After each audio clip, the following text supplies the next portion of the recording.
Mak, doakan saya.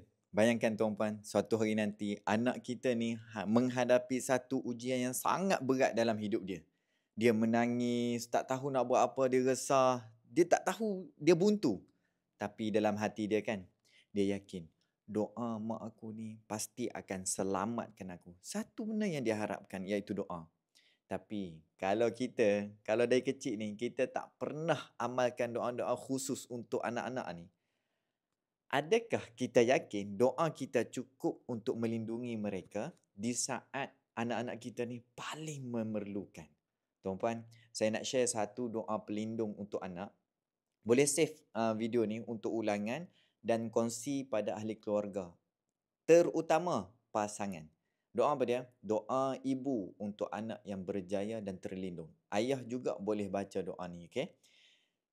Ya Allah, lindungi anakku dari segala keburukan dan letakkan dia dalam jagaan dan perlindunganmu sentiasa. Doa ni setiap hari baca, kalau boleh baca selepas solat. Okey, jangan tunggu anak terjatuh baru kita nak mula nak berdoa.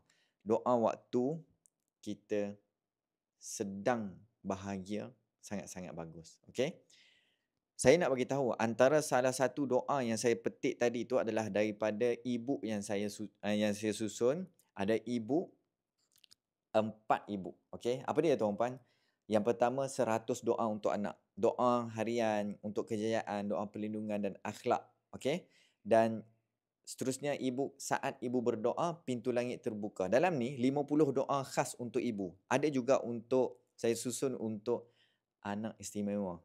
Ibu doa untuk anak istimewa. Yang ketiga, penghulu segala istighfar. Amalan istighfar yang menjamin syurga. Tuan-puan kalau baca, lagi faham. Yang keempat, zikir pagi dan zikir petang. Zikir ni lengkap dari sumber yang sahih. Okey? Macam mana nak dapatkan? Harga tengah promosi sekarang ni, tuan-puan. Cepat klik link di bio ataupun nampak tak link dekat bawah ni, button dekat bawah ni.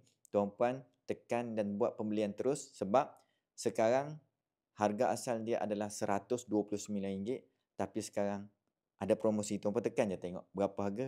Harga tak masuk akal untuk 4 ibu. Selepas pembelian akan dapat e-book di dalam email masing-masing. Okey?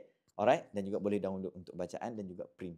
Boleh? Dapat sesuatu dekat sini. Saya Tuan Zul. Tuan-puan, jemput follow, save dan share kepada ramai orang lain lagi supaya ramai yang dapat manfaat. Okey?